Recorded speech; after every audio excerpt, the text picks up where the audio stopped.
की परिभाषा क्या है और काल किसे कहते हैं। तो ये प्रसंग पूरा हुआ कि यथार्थ भक्ति कौन सी है, और वो स्थान एक ऐसा है जहाँ जरा मरण नहीं होता। वहाँ जाने के बाद प्राणी फिर लौटकर कभी संसार में नहीं आते, और वहाँ जरा और मरण नहीं है, वृद्धावस्था और मृत्यु नहीं है। और यहाँ दोनों डेफिनेट है।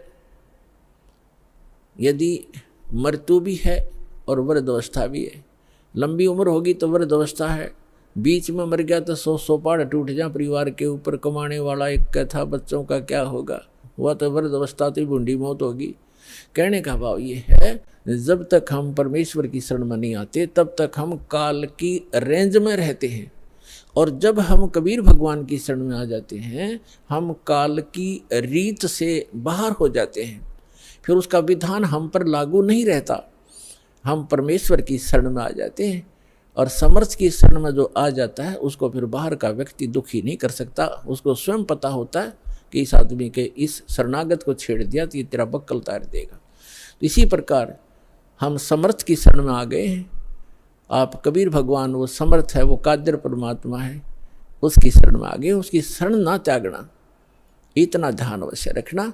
छोटा मोटा कष्ट भी होता है नाम लेने के बाद, तो ऐसे समझना जैसे एक बिल्ली बच्चे उत्पन्न करती है और 2-4 दिन के बाद उन बच्चों को दूसरे घर में ले जाती है, क्योंकि वहाँ वो ये देखती है कि कहीं तेरे बच्चों को यहाँ खतरा ना हो जा। और इस बात से उसके बच्चे भी परिचित होते हैं कि हम अपनी माँ के संरक्षण में हैं, और वो उनको अपने मुख से पकड़ती है। उसके तीखे दांत होते हैं बिल्ली के, तीखे, और उनको पकड़ती है।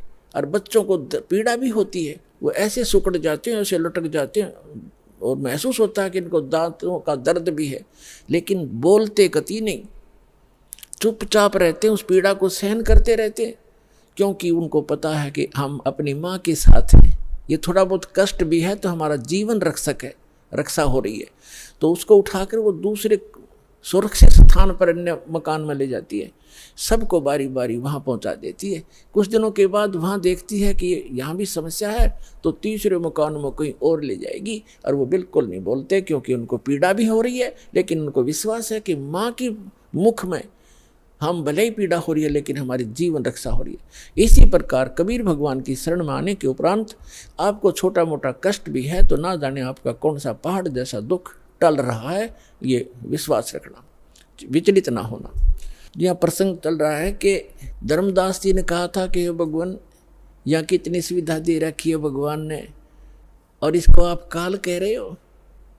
परमात्मा ने कहा, धर्मदास जैसे कसाई बकरे पालता है, उन बकरे और बकरियों के लिए वो कितनी सुविधा करता है, जिसकी अच्छी सेल होती है। एक बहुत बड़ा चरागाह बनाता है, उसको हायर करता है या मोल लेता है, और उसके अंदर शेड डालता है, झोंपड़ी डालता है बकरों को गर्मी और सर्दी से बचाने के लिए। उसमें जगह जगह तालाब बनाता है, छोटी छोटी तलैया सी, उनको पानी से भर कर रखता है, उनके लिए घास फूस वहाँ व्यवस्था कराता है। उस सारी व्यवस्था को देखकर वो भोले प्राणी ये समझ बैठते हैं कि हमारा मालिक, हमारा स्वामी कितना दयालु है, हमारी कितनी केयर टेक रखता है, सारी सुविधाएं प्रदान करता है, हिंसक पशुओं से बचाता है, चारों तरफ से बाड़ लगा देता है, और अंदर वृक्ष हैं, झाड़ बोझड़े हैं, फल घास फूस है, गर्मी से बचने के लिए शेड है, सर्दी से बचने के लिए व्यवस्था शेड है। तो वो इस सारी व्यवस्था को देखकर वो मान बैठते हैं कि जो हमारा ये स्वामी है बड़ा दयालु है, ये परमात्मा है।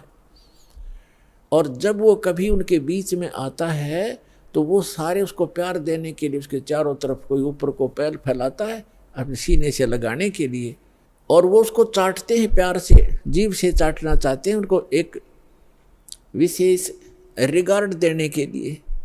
वो तो चाट रहे हैं जीभ से, और वो कसाई देख रहा है से हाथ लगा के, और वो खुश होते हैं कि हमारा मालिक हमसे प्यार कर रहा है। वो देख रहा है कि ये कितना मांस हो गया, कितने का बिकेगा, और वो सोच रहे हैं मुझे हमें प्यार कर रहा है।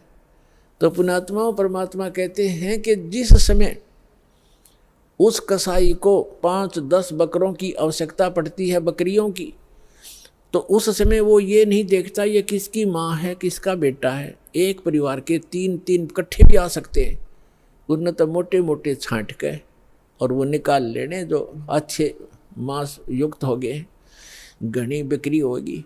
तो उस समय उन बकरों को भी पता होता है, ऐसे भागते ही इधर उधर दौड़ जाते, उनको मालूम है कि कहीं इनको खतरे के स्थान पर ले जा रहा है, इतना उनकी आत्मा में आभास होता है। तो कहने का भाव ये है कि इसी प्रकार जो यहाँ की सुविधाएं आप देख रहे हो धर्मदास, परमात्मा कह रहे हैं कबीर भगवान, इन सुविधाओं को देखकर तो ऐसा लगता है जैसे बड़ा दयालु भगवान है, और उस समय तुम्हारी बुद्धि पर पत्थर गिर जाते हैं। किसी का बेटा मर गया, किसी की बेटी मर गई, एक परिवार के 3-3, 4-4 सदस्य मर जाते हैं। यहाँ एक बता रहे थे, कोई सरसा से सत्संग सुनकर जा था, जिसके उस गाड़ी के अंदर 16 सदस्य थे एक का परिवार के, बूढ़ा बूढ़ा घर रह गया था, 16 के 16 एक्सीडेंट में मर गए। बताओ पुण्यात्मा, और उनकी कार और कोठियाँ और बड़े बड़े सारी व्यवस्थाएं थी, कुल नाश हो गया उसका। तो कहने का भाव ये है कि उस समय बुद्धि कहाँ जाती है आपकी, ये सुविधाएं किसने दे रखी थी, ये फिर क्यों छीन लिया 1 मिनट में। तो इसको काल कहते हैं, और जो केवल सुख सुख दे उसको दयाल कहते हैं, उसको परमात्मा कहते हैं। आप इसको परमात्मा मान बैठे हो, लेकिन ये परमात्मा नहीं है। यहाँ तो दुख के अतिरिक्त आपको कुछ मिलता ही नहीं, चाहे कितना ही आपको सुखी व्यक्ति नजर आता है झूठे सुख से युक्त, चाहे कोई मंत्री है, प्रधानमंत्री है, या कितना ही बड़ा सेठ है, और कैसी आपने उसकी सुविधा नजर आती है। गरीब आदमी तो इन्होंने सोचा है ये कार कोठी वाले घने सुखी होंगे, या फिर ये अफसर हैं, कर्मचारी अधिकारी हैं, ये बड़े सुखी होंगे। सुख नाम की वस्तु नहीं यहाँ पर इस गंदे लोक में, सबके टेंशन ग्रस्त रहती हैं, सारा दिन ऊपर से दिखे चौपड़े और अंदर तो इनके खराब हो रहे हैं खोपड़े, किसी ने देख लेते, सभी टेंशन लिए फिरते हैं।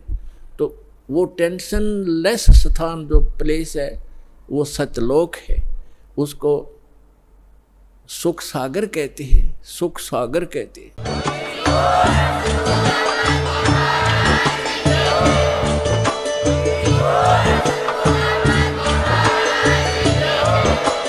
आप सुन रहे थे जगत गुरु तत्वदर्शी संत रामपाल जी महाराज जी के मंगल प्रवचन। अधिक जानकारी के लिए विजिट कीजिए हमारी वेबसाइट www.jagatgururampalji.org। संत रामपाल जी महाराज जी के शुभ आशीर्वाद से पूरे विश्व भर में 500 से भी ज्यादा नाम दीक्षा केंद्र हैं, जिन पर संत रामपाल जी महाराज जी द्वारा ऑनलाइन निःशुल्क नाम दीक्षा दी जा रही है। अपने नजदीकी नाम दीक्षा केंद्र का पता करने के लिए संपर्क करें 8222880541।